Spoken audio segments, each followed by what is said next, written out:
Welcome to this week's episode of Pondering, Play and Therapy with me, Julie, in South London. And today my guest from Northern Ireland, from Belfast, is Alan Herron. Alan, welcome to the podcast. Thank you, Julie. Delighted to be here. Very good to have you. Now, Alan, I read that you are the Chief Executive Officer of Playboard Northern Ireland. And could you just tell us a little bit about Playboard Northern Ireland and perhaps a little bit of its history and how it fits in with the other play boards within the UK? Because I'd be really interested to hear about that. Thanks, Alan. No problem at all. Yes, so Playboard, we're celebrating our 40th anniversary next week. We have our 40th anniversary conference.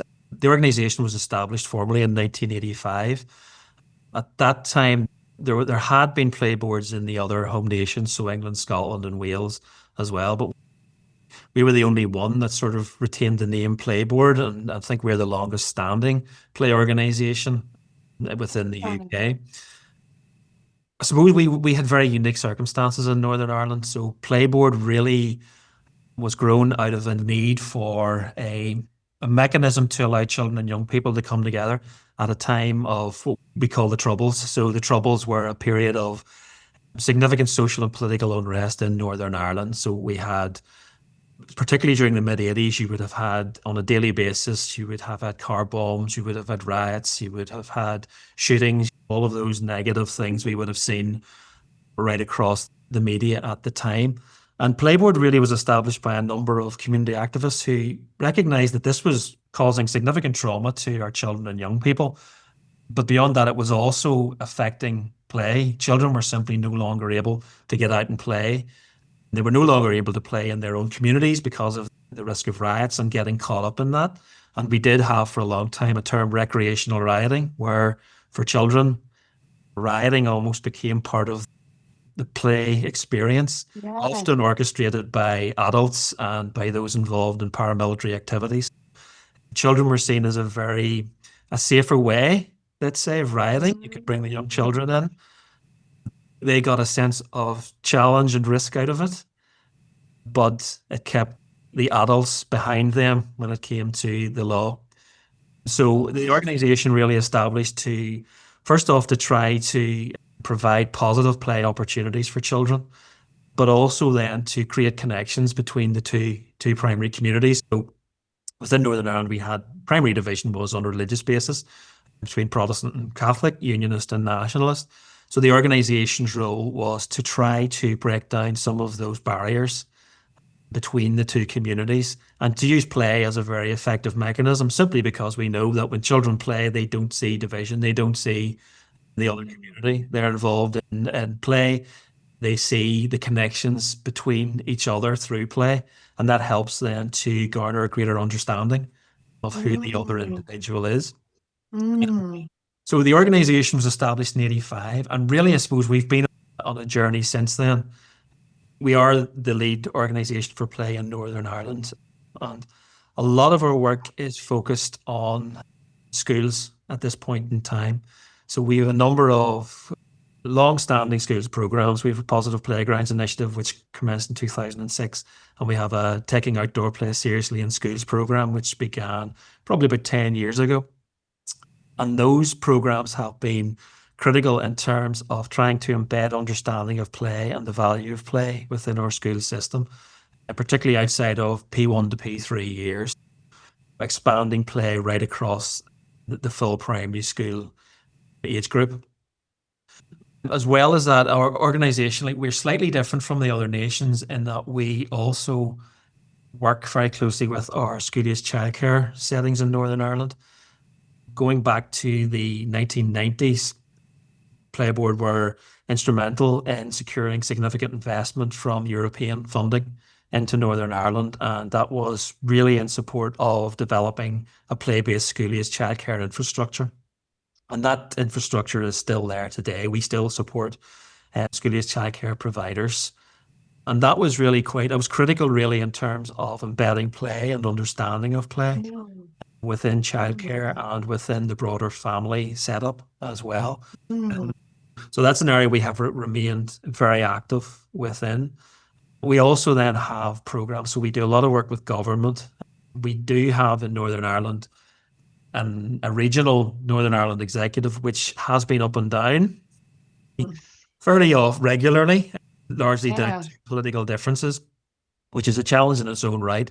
But we have over the years been able to secure some fairly significant policy and strategy wins for play, albeit I would argue they haven't translated into tangible action on the ground in most cases, which is probably a fairly common. Yeah, it's on paper, but not on the ground. Exactly, yes. It doesn't always translate into children and young people's reality.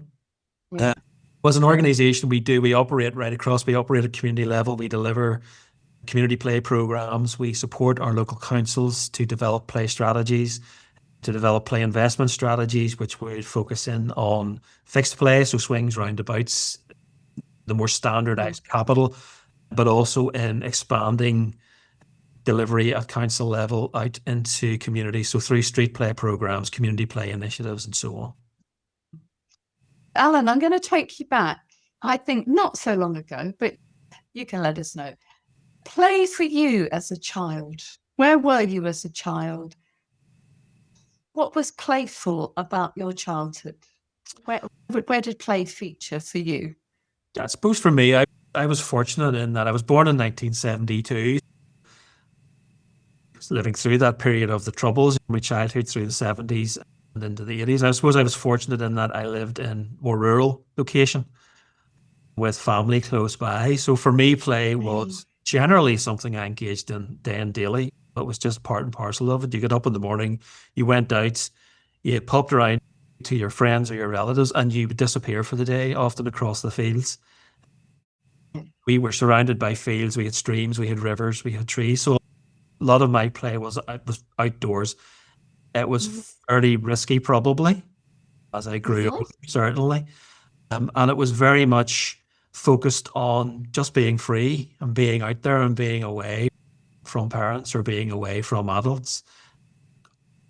Often that would backfire. I do recall one particular case where we all merrily disappeared off. Arrived back around 9:30 in the evening to find that there was a large search going on for the group. So occasionally it backfired. That sort of led to a bit of grounding. But so for me, it was climbing trees, it was tree swings, it was exploring, a lot of imaginative play, creating your own stories, creating your own scenarios, going out as a group with your friends and basically just living out your fantasies within the outdoor spaces. So certainly it would have been, that for me would have been my primary experience. And play was critical. There's no doubt about it. It was something we did day and daily. And if we couldn't do it, it would not have put us in a very good space, I have to say. Yeah. Being outdoors, being with people you knew well, and it was often the same people? Yes, definitely, yes. You had that groups for that small group you generally hung around with.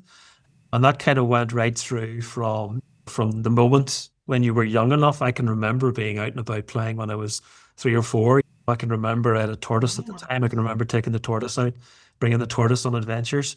All of these things that are burnt into my mind in terms of those formative stages. Taking the tortoise. And what I'm hearing is the adults weren't involved. It wasn't adult planned. It wasn't adult led. It was the adults saying, out you go and come back when it gets dark. Essentially, yes. Both my parents worked, so they were out to work early in the morning. They wouldn't be back until the evening. And essentially from a fairly early age, the door was unlocked and it was up to you to entertain yourself, and that was with your friends.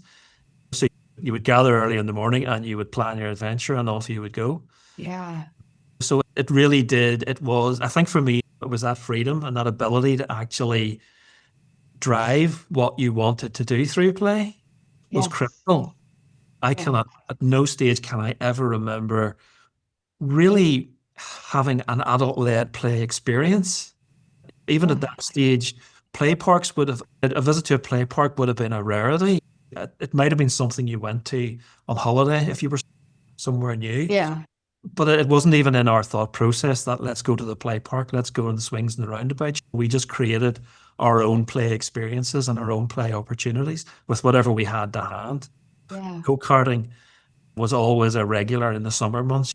Go-kart races, quite dangerous go-kart races down hills, bike riding across the fields, adventures. That really would have been my childhood and my play experiences in a nutshell. Yeah. And Alan, is there any of that still around for you now as an adult? Probably Where is play for you now in your life? play would have still been quite a key part of two children who are now grown up. They've both moved out of home. So certainly during their childhood, play would have been a critical part of family time for us. Yeah. So it would have been, now that escalated once they joined Playboard in 2009. Suddenly become a bit more aware of the importance and the value of play. So certainly during my children's developmental years, right up, I would say, until even now when they come home, we still find time for various play activities, which may be more adult focused, but I would still count them as being play.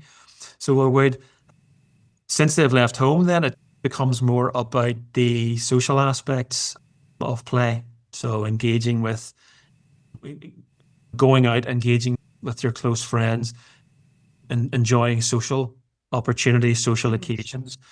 I do have a dog, so again, a lot of activity would be based around playing with the dog, taking the dog to the seaside, to the beach, to the forest, wherever. And so the outdoors would still very much be a key part of what I would see as my play and leisure time, really. Yeah. So I'm interested then in you as a parent have played with your children, whereas when you were a child, your parents left the door open and you were free to go out and play. So what shifted? What was the difference about your situation as a parent and your parents' situation as a parent?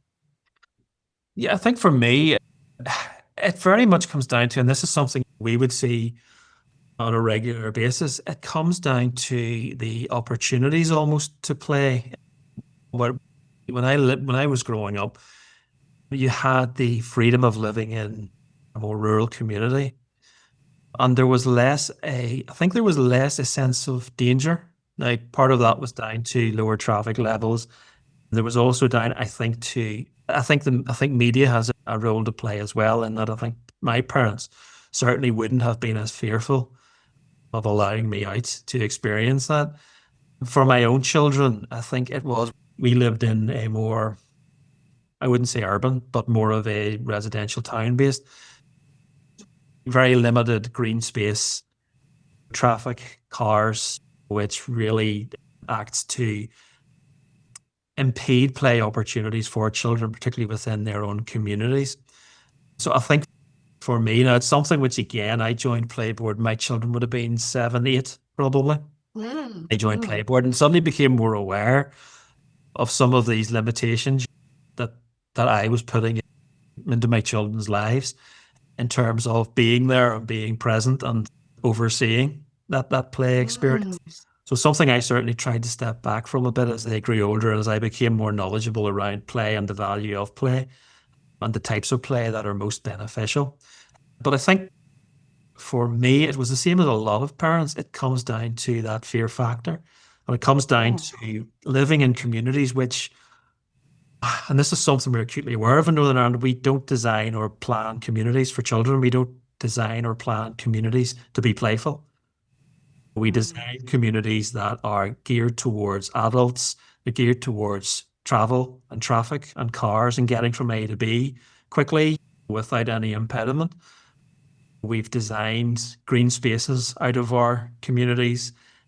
We've almost created, I would almost say we have created communities which simply are not conducive to outdoor play or even encouraging outdoor play. And that leads a lot of adults, I think, to maybe almost be forced into taking a greater level of control.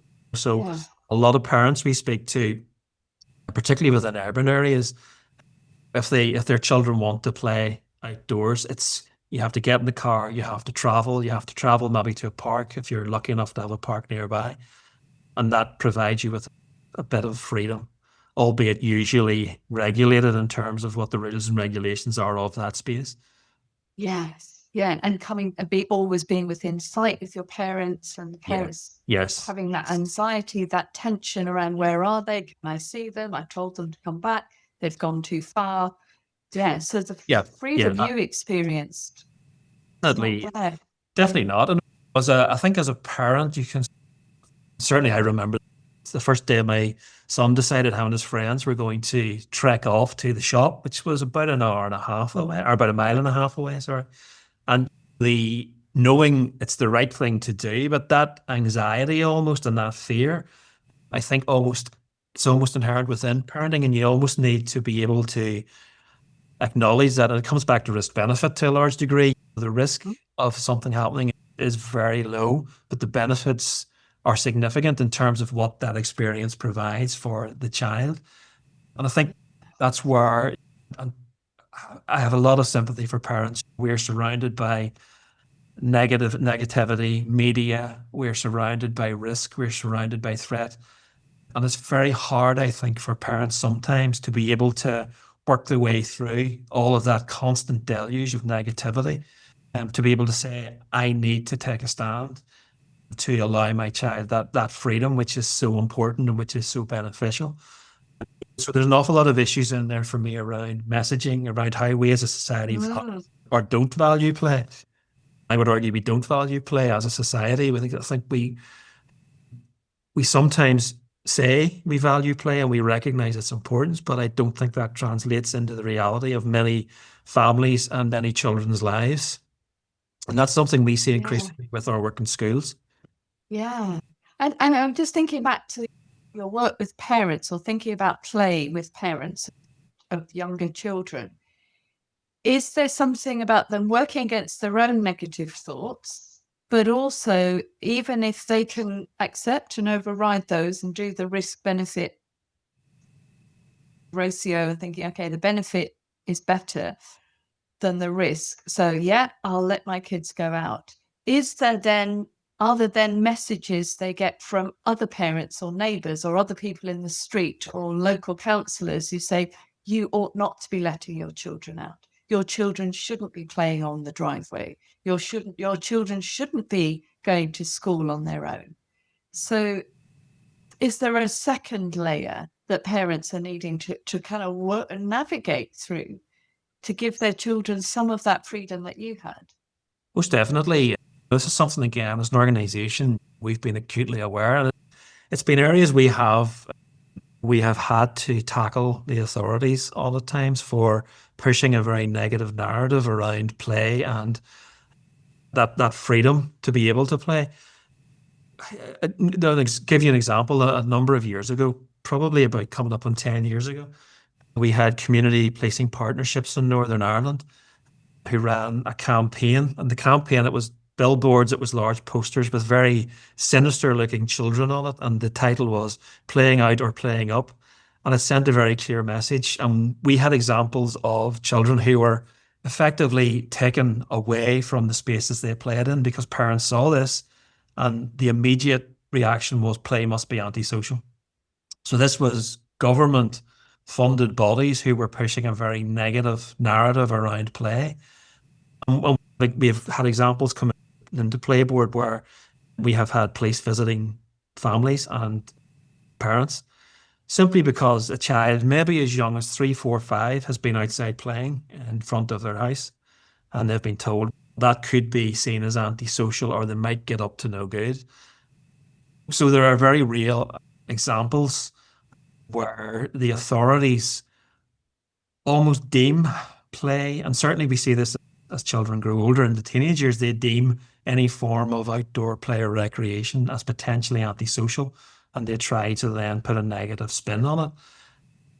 We have some horrendous examples of where children as young as 3, 4, and 5, as I say, have effectively been told you're not going out to play anymore, not because of anything they have done, but because of a perception that has been fed by whether it be a government body or whether it be complaints from neighbours. And again, that is something we have come across, where neighbours complaining about children playing in their child's own garden because they are too noisy and it's interfering with their relaxation time. these things do happen. And I think that does put a lot of pressure then, because for parents, there's that pressure, not only in terms of supporting your child, but there's that peer pressure that comes from being a parent as well. And that sense of, oh, you're a bad parent because you're not taking charge of your children, you're not in control of them. And there is that perception that free play is not being in control. But so something which I've often said, as a society, we value our children, we value play, but we don't value other people's children or play, but the benefits it brings to them. So it's so definitely it's something we do see frequently, and it's something we're very conscious of. Yeah, and I'm really interested in thinking about that, the image of a 3 or 4-year-old playing outside in their front garden, and police or others coming to advise the parents that is potentially antisocial. My first thought was, actually, is that child in danger? But it's interesting that isn't the first thought. The thought isn't that child might run into the road because they don't yet have the perception of space and speed, or even the kind of the other negative thought I might go to, which is that child might be snatched. But it's interesting that in your communities, the first thought might be more that child is being antisocial. It's disturbing our peace, but especially as they get older into the teens, that could be seen as potentially threatening. And I wonder if that comes from those experiences in the Troubles. And I know it does bubble up every now and again, where actually a group of young people involved in rioting, coerced into rioting, is the way I see it. And, do damage, there's petrol bombs, there's pushing stuff over, there's running around. And whether that's the legacy of the 80s, early 90s, where that really was very frightening for people to see a group of young people out and up to no good. Yeah, I think playing up. Yeah. Is that unique to Northern Ireland, is what I'm thinking. I think there is probably an element of that. And I think certainly the campaign I referenced, which was Playing Out or Playing Up, which was, we had to tackle so many negative connotations that to even use the terms playing out or playing up, it automatically puts in a parent's mind, right, they're up to no good. But it also then has a much broader impact in that if you have, and the image was, it was 3 menacing children with hoods, it was dark. So the connotations were clear, where you get a group of young children together, they are up to no good. I think there is that sort of perception is still there, but I do think as well there is a general intolerance of children within our society. And we would see that quite frequently in our work with councils, where, again, play is seen as being something which is very beneficial up to the age of 11 or 12, and then it becomes antisocial. So where children are gathering together, it becomes an antisocial activity. And quite often, groups of younger people are labelled as antisocial without having done anything or having any evidence that they're doing anything. There is a perception. And I worked in Age Concern, Northern Ireland, for a number of years, and it always struck me that if you see a group of older people together, you don't automatically think they're up to no good. Older people are just as capable of being up to no good as younger people, but we always jump to the assumption because it's a child or a young person, they're up to no good. And I think there is a societal, and again, I think that comes partially driven by media. We did a project with Queen's University a number of years, and it was focused on negative reporting of children and young people in the media. And it highlighted very clearly, we did work with, was 14 to 16-year-olds. And so many 14 to 16-year-olds were very conscious, and it was almost adjusting their behavior because they were so conscious at any stage that if there's 2 or 3 in a place, it could be misconstrued as antisocial. And the number of young people who told us that they would be moved on from spaces, they would be tackled, they would be told to disperse, again, for no reason. So I do think as a society, we are broadly intolerant of children and young people. I've referenced before, and I often use it with our counsellors and our politicians. We love our own children, but we generally don't like other people's children, and we view them as potentially a threat. And I think that does permeate through our society. Now, I do think that's not uniquely Northern Ireland.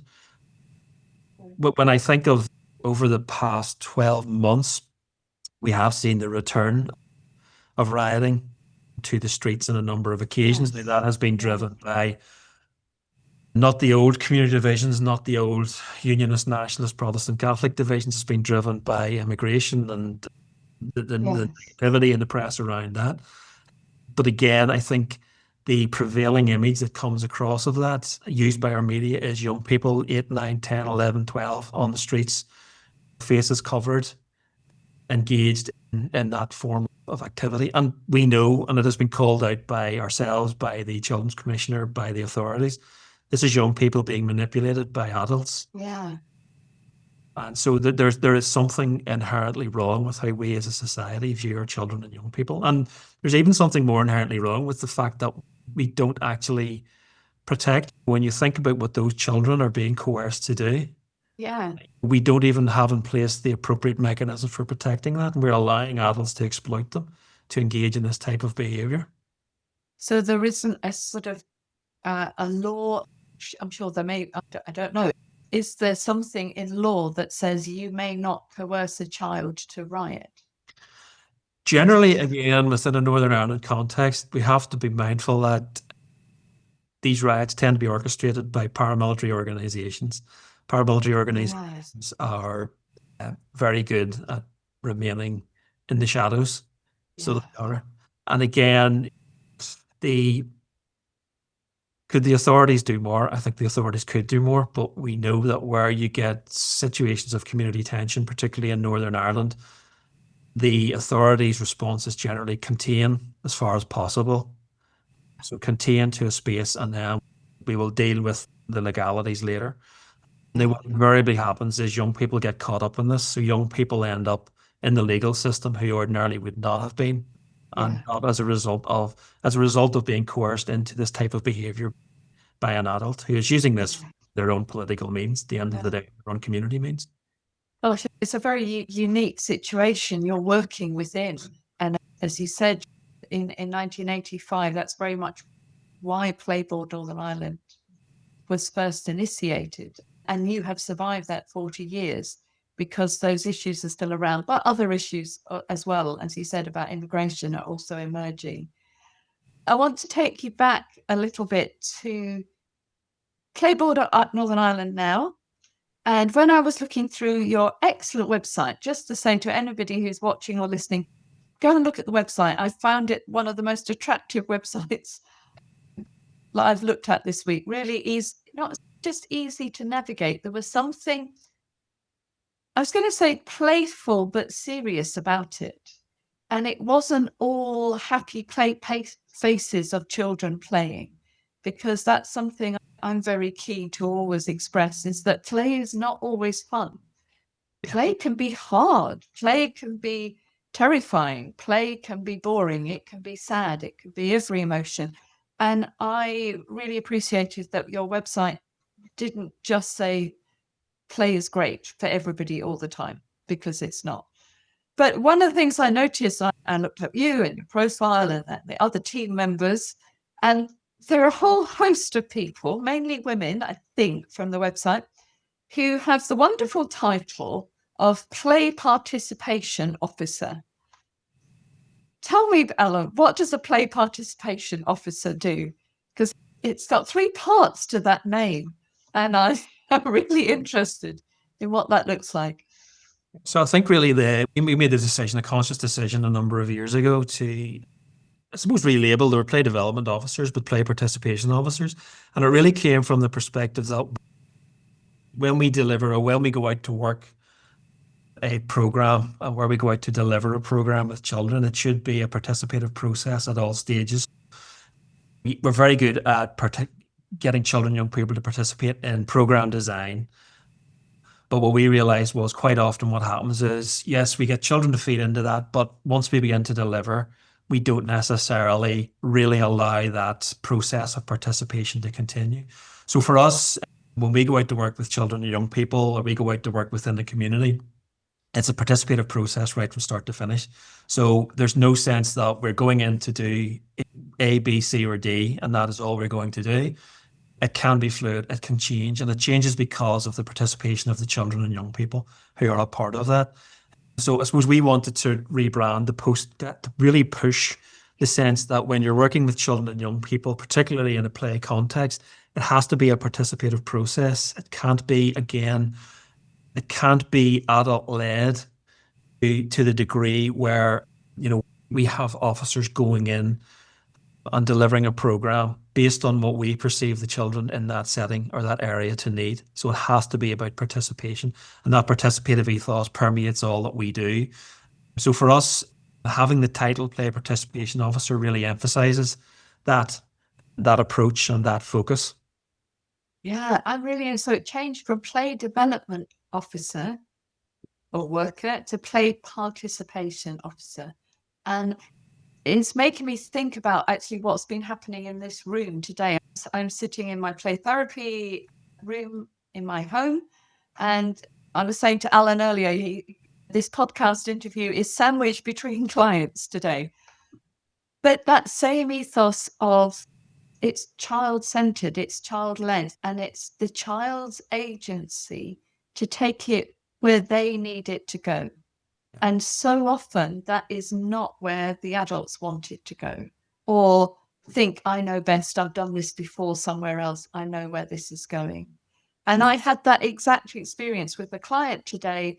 I very unskillfully, I think today, tried to move this child's story in a direction that I felt might be helpful to her. Immediately, Julie, it's my story, and you told me I can decide where it goes, and I don't like where you're taking it. She was, whoa. I was like, whoops. Yeah, absolutely. I am sorry, I made a mistake there. I thought that would be helpful to you. I can see it's not. Okay, let's go back into the story. And I really had offended that child today. But I was so pleased that she had the voice and the courage and the trust in our relationship to be able to say, Julie, you've got it wrong. I don't like what you're doing. Can we go back to my version of the story? Because it's my story, and you told me that. And now you're telling me something else. She was quite right. And I'm so glad she had that voice. But I'm wondering, how does that work then when one of your officers or your workers goes into a setting, say a school, and there's a group of children, and those children want to take things in different directions? How does that work? How does group child-centered stuff work in that way? Again, generally, I think what we have found when we made the shift to play participation, I would almost say we saw a different type of play worker come into the organization. Wow. We were able to attract, and we have an excellent team, but we were able to attract people who almost have that as a key value, that participative nature, that participative approach. Now, that's not to say that when they go out to deliver, that they don't address issues, or they don't address, for example, if you have a group who can't agree on something, or there's some division, there are times when they have to step in, or when they have to feed that process, they have to support the direction of travel. But the key thing, I think, is that it's that participative voice is always there. The children, they have that freedom to help to shape what that session looks like, what that experience is, and they have the freedom to be able to develop that session in whatever direction they want to through their play. And again, we generally, when we are working, we would have maybe two play participation officers working within a setting. So we have capacity there to be able to allow for those moments when maybe someone wants to break off from what others want to do, where you maybe get that split of groups and so on. So I think, again, it's the key thing for me is having the right people in place. Some people would struggle with the type of model we have. There's absolutely no doubt about that. But I think the shift and the focus on play participation almost acted for us to attract people who have that as a core value within themselves. They have that freedom. We had a meeting this morning about one of our programs, and a lot of the conversation when we speak to the play participation officers, it's around, we went in to do this and it completely changed. The children this wasn't the direction we needed to go in. It wasn't the direction children wanted to go in. Again, it's not about creating a free-for-all, but it's about saying, how can we work with the children? How can we use their voices to help us to shape what we need to get out of the session itself? And I think it's having that flexibility, almost that ability to be able to walk into a setting, have the best plans in place, and realize this is not going to work. This is not where the children are today. We need to very quickly and rapidly think about how can we actually shift the plans? How can we ensure that the children are shaping that? And so I think that's really the key to it. That can be challenging. It can be challenging particularly if you're working within school settings where you're working with teachers who have come through a very formalized educational process where almost allowing that level of participation or voice is simply it's not within their experience.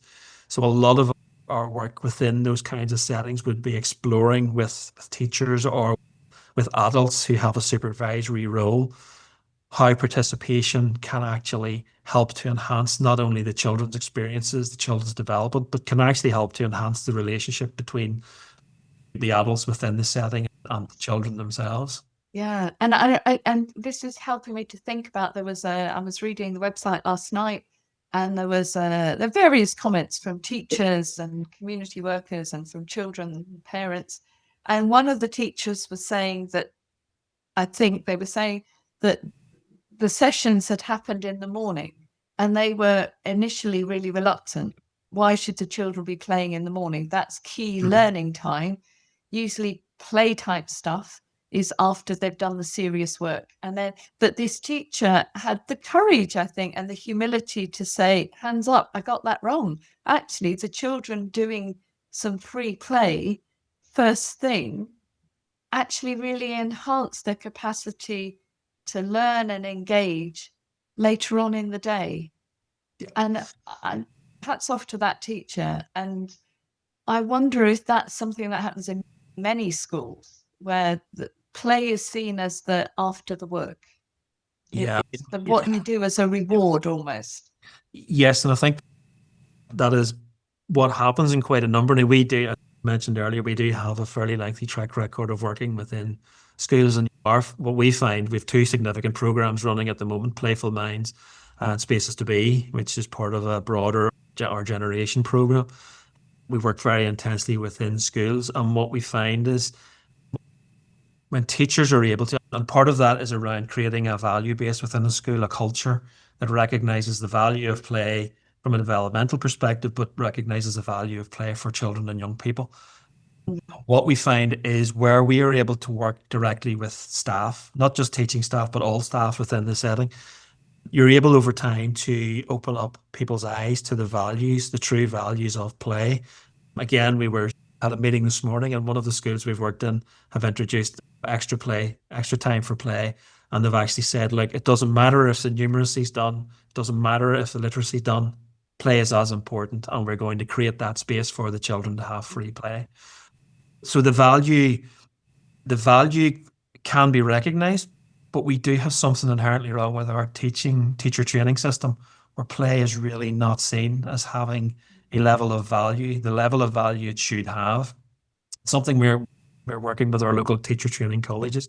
And we have teachers who have come to Playboard and who are play participation officers who would say that play really wasn't a part of their formal training journey. It was something that they developed themselves. So they were inherently play people, and they almost created that playful space within the schools they worked in, and they've come along to Playboard now, and they're able to bring a valuable insight to the organization in terms of where those deficiencies are.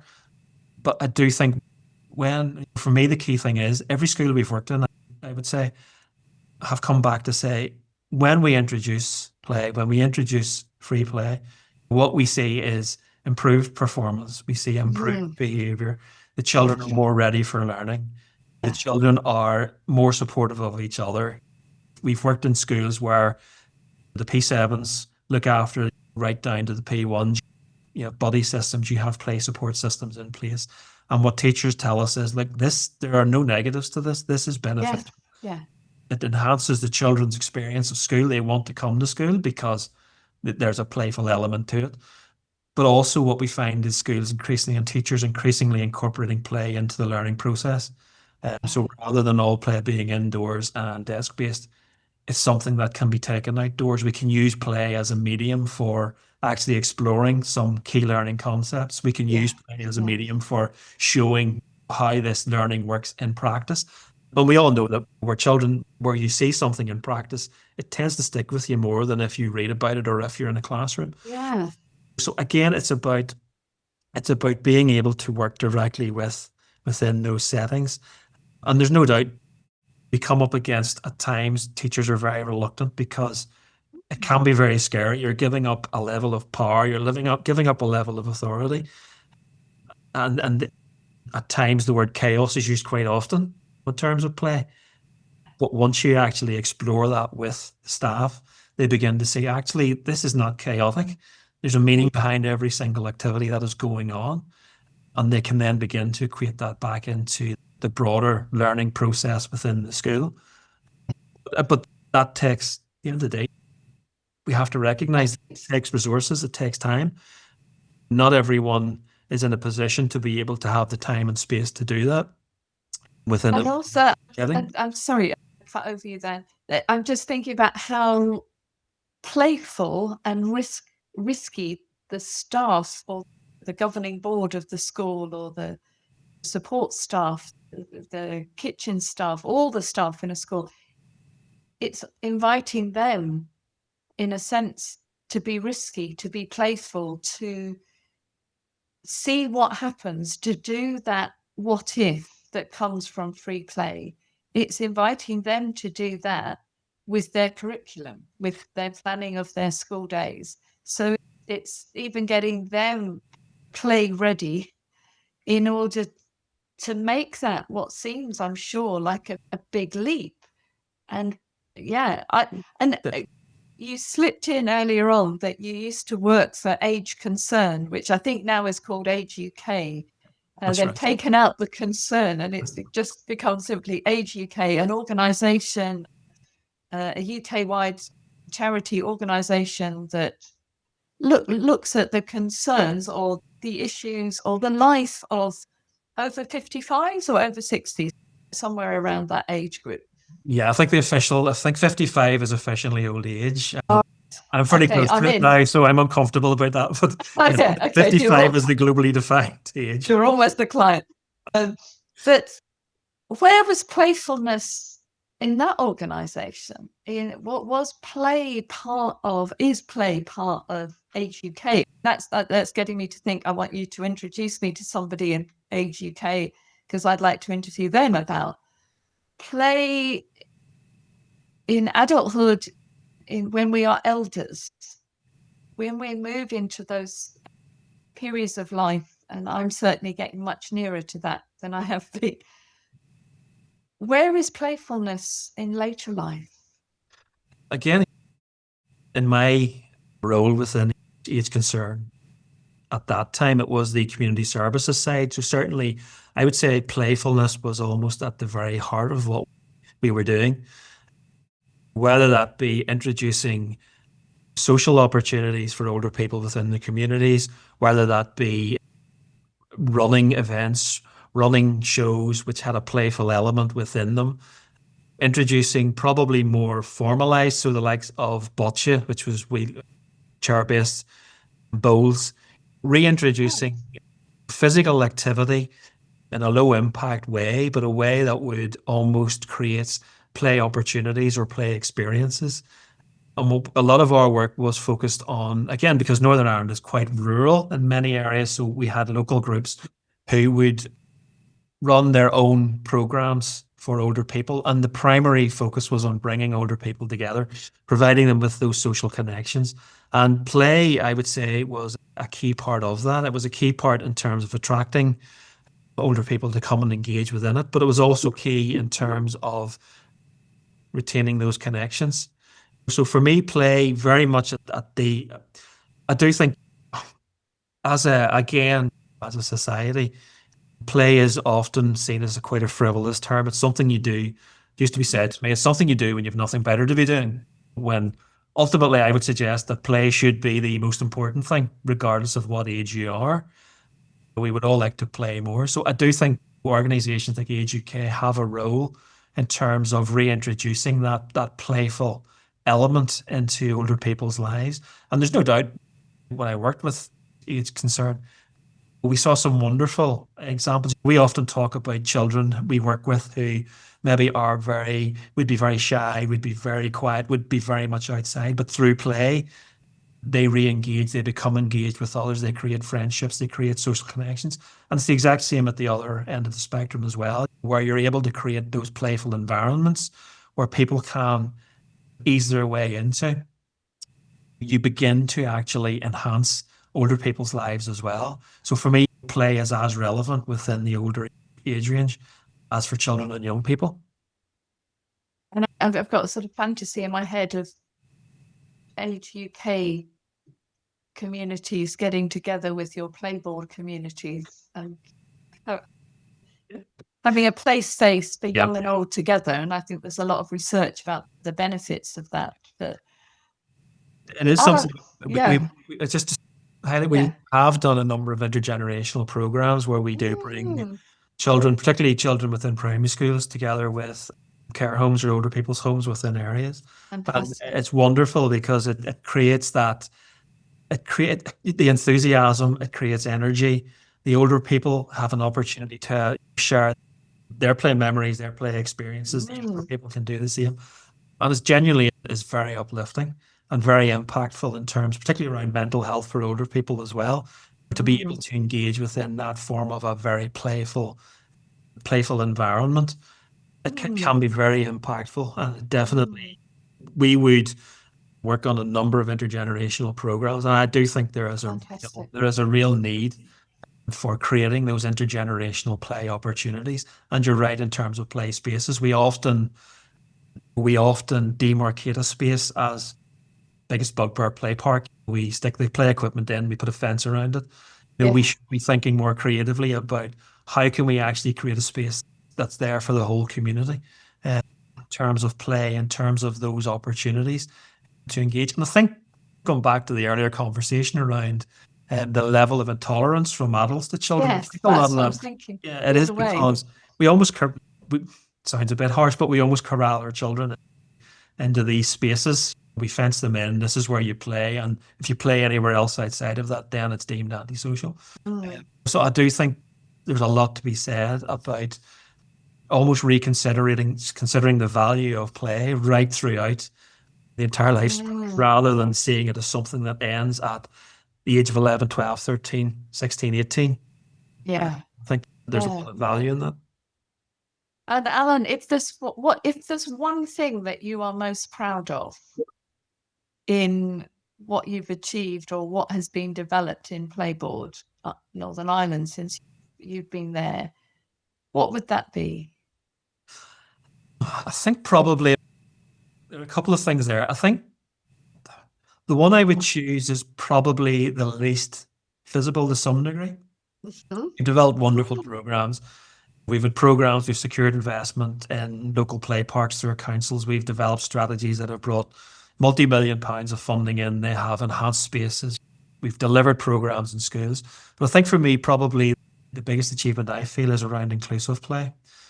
So as an organisation back in 2016, 17, we kind of recognized that, look, we as an organisation, we say we're about the right to play for all children, but the truth is we really weren't focusing in on the needs of children with disabilities. So we engaged locally with it's a local charity, the Minnie Murray Foundation. And I remember we engaged early on with the foundation. They're a network, they're effectively a family support charity within Northern Ireland for parents whose children are very profound disabilities. And we went through a process of engagement with families. And what it really highlighted was that for children, yes, there are massive issues around access to play for children. But for children with disabilities, the options are so minuscule. They're simply not there for many. And remember, we met with a family, it was part of a focus group session. And they said, we have to fight for every single service for our children. And we also have to fight for the right to play. And it really just hit home that as an organization, and I suppose almost as a community, if we do see play as valuable, why are we not supporting the most vulnerable children to be able to access and engage within it? So it really highlighted for us the need to do something. With May Murray, in partnership, we carried out research locally with families, with children. And again, children's participation was very much a key part of that. And that led us to engage at a UK level. We have a very good relationship with Play England, Play Scotland, Play Wales, with the broader play sector in terms of the association of play industries and so on. So we went to, there are two national forums, so the Play Safety Forum and the Children's Play Policy Forum. So we went along and we presented the findings, and there was almost a light on moment for a lot of people who went, actually, do you know something? We really haven't devoted enough focus or attention on children with disabilities. So on the back of that, we worked, the Play Safety Forum set up a subgroup, Play Scotland were involved, Play England, various stakeholders were involved within it, and we developed the first UK national statement, including disabled children in play, which really started to open up a conversation around what we as a sector and what we as a society are not doing for children with disabilities when it comes to play. So that was critical in terms of, I suppose, for us, moving from a very localized research up to a national level. Now that is then led, so we developed with May Murray on the back of that a piece of support for local councils or those who are developing play parks called the ADAPT framework. And it's very much about placing inclusion and inclusive play at the very heart of developments that pertain to play. So that ADAPT framework, we're rolling it out in Northern Ireland. It's been rolled out in a number of areas in Scotland, but it has also led to us now sitting on the International Standards Organization expert group to develop guidance on inclusive play on a global, worldwide basis. So I think for me, that journey really has been so critically important in terms of being able to help shape the future play opportunities for children with disabilities, but it has also helped us to, I think, move the mindset at a much broader level, whether that be at a national level, whether that be within the industry, and hopefully at an international level. We have a massive journey to go on still with this. A lot of work to be done. But I think that it has taken us years to get to here. But for me, that's the piece that I think will fundamentally change the experience of play for many children and young people as we move forward. And it may take years to realize the ambitions. But I think for me, that's probably one of the those moments I would say. I think that's something that goes beyond. We can secure funding and we can deliver programs and we can do this, we can do that. But that's something more fundamental for me. That's about just trying to achieve societal change, and it's trying to support some of the most vulnerable groups within our communities. So for me, that work around inclusive play probably is the one I would automatically go to. Yeah. So that parent saying to you, my child's right to play, that right to play and leisure, which is in the UN Rights as a Child, Article whatever, 31, can't remember the number, but every child's right to play and leisure. Yeah. And that sense that something which we talk about play being natural, it's what children do when children have the time and the space. And for a parent to say, I don't even have the luxury, or my child doesn't even have the luxury of being able to, because we as a society, we as a community, we don't recognize the right for children with disabilities to play. That really, it hit home for us as an organization. I think it highlighted the need that we need to do something tangible here. We need to shift the dial in terms of children's and families' experiences of play. Yeah. and for the right to play for the sake of playing. And I'm thinking about children living with terminal illnesses, children who have lots of hospital appointments, children who are dealing with different levels of health and mobility. So much of their life and their parents' life is involved in hospital visits and physiotherapy. And so often that just the play gets missed. Yeah, it does. Where is the appointment on a Saturday at the weekend for that child with their family to be able to engage in play for the sake of play, not play that's preparing them for an operation or a procedure? We know that that's often thought about. There are play workers in hospitals and so on. But for that child to just play and hang out with themselves and their friends and family. Yeah. I mean, it's interesting. Huge. There was a very tangible example as well. We ran a street play program in Belfast a number of years ago. And standard street play approach, we worked with the community, closing off the street certain times each week, children able to come out and play. It was a very urbanized area, high traffic, very little in terms of green space and so on. But it was one of the parents, again, their child, they had a disability. And what they said to us was it was the first time the child had been able to actually play with other children in the street, because what invariably happened was they had to travel a distance in order. The child was at school, so they had to travel to special educational needs school. They had to travel back. The location, the way it had been planned, it's simple. There was no space. There was no opportunities. And this street closure was the first time they had actually been able to have a playful moment with the other children in the street. So again, that for me hit home in terms of not only our attitudes towards play and disability, but also our attitudes to how we actually design and create the spaces we expect our children and families to live in, where we almost design out every last vestige of play space from them in order to meet an adult agenda, and we give no thought to it. And we give no thought to the impact that has in terms of the children. And as you say, just in terms of being able to enjoy a playful experience. Yeah. And so, Alan, that leads me on to my last question, because we're coming towards the end now. But if Stormont, if the Assembly came to you and said, Alan Herron, Play Board, Northern Ireland, we've got an unlimited budget and we'd like you to spend that on something to do with play in our community, what would you go and do with it? I actually would almost, for me, it's not about money. It's not about, no. Okay. I'm almost reluctant to say that because. No, go for it. But this is important. For me, I come from a planning background as well. For me, the fundamental issue in Northern Ireland is we have a planning infrastructure which doesn't recognise children and young people. It doesn't recognise children and young people's rights to even be in a community, never mind their right to play in a community.